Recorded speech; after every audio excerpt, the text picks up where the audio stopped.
અને હવે નજર કરીશું સ્પોર્ટ્સ કેપિટલ અને તે પહેલાં અત્યારે ફિલહાલ અમુક ખબરો જે સામે આવી રહી છે તે ખબરો પર હવે આપણે ખાસ નજર કરવા જઈ રહ્યા છીએ। મહત્વપૂર્ણ સમાચારો દર્શક મિત્રો બસ થોડી ક્ષણોમાં તમારા સ્ક્રીન પર હશે।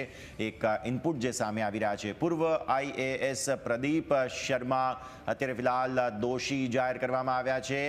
જમીનના એલોટમેન્ટનો જે ગોટાળો હતો તેના કેસમાં ભુજ કોર્ટે પ્રદીપ શર્માને દોષી જાહેર કર્યા છે। મહત્વપૂર્ણ ઇનપુટ, જિંદાલ ગ્રુપને જમીન આપી હતી અને તેમાં નિયમોનું ઉલ્લંઘન થયાની વિગત સામે આવી છે। ત્યારે પૂર્વ આઈએએસ પ્રદીપ શર્માને જમીન ગોટાળા કેસમાં દોષી જાહેર કરવામાં આવ્યા છે।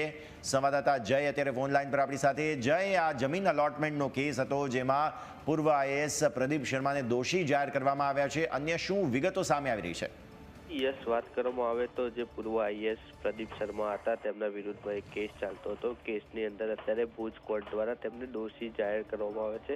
કહી શકાય કે જિંદાલ ગ્રુપને જમીન તેમને આપી તેમાં નિયમોનું ઉલ્લંઘન કર્યું હોવાનું સામે આવ્યું હતું। ત્યારબાદ સમગ્ર કેસ હતો તે કોર્ટમાં ચાલતો હતો અને કોર્ટમાં કેસ ચાલતો હતો તે દરમિયાન આજે સુનાવણી દરમિયાન ભુજ કોર્ટે છે તે પૂર્વ આઈએએસ પ્રદીપ શર્મા છે તેમને દોષિત જાહેર કર્યા છે। એટલે કહી શકાય કે જે પૂર્વ આઈએએસ હતા તેમને જે તે સમયે તેમની અધિકારી તરીકેની જવાબદારી નિભાવતા હતા તે દરમિયાન જિંદાલ ગ્રુપને જમીન આપી તેમાં નિયમોનું ઉલ્લંઘન કર્યું હતું। એટલે કહી શકાય કે જે પ્રમાણે તેમણે નિયમોનું ઉલ્લંઘન કર્યું હતું તેને લઈને સમગ્ર કેસ હતો તે ભુજ કોર્ટમાં ચાલતો હતો। જમીન એલોટમેન્ટમાં સમગ્ર જે પૂર્વ આઈએએસ પ્રદીપ શર્મા છે તેમને ગોટાળો કર્યો હતો અને ગોટાળો સમગ્ર સામે આવ્યો હતો। ત્યારબાદ કોર્ટની અંદર કેસ થયો હતો અને ભુજ કોર્ટે તેમને આજે દોષિત જાહેર કર્યા છે અને ટૂંક જ સમયની અંદર કોર્ટ તેમને સજા કેટલા વર્ષની ફટકારી રહી છે તેની અંદર ટૂંક જ સમયની અંદર સજા અંગે પણ ભુજ કોર્ટ છે તે જાહેરાત કરવા જઈ રહી છે। જી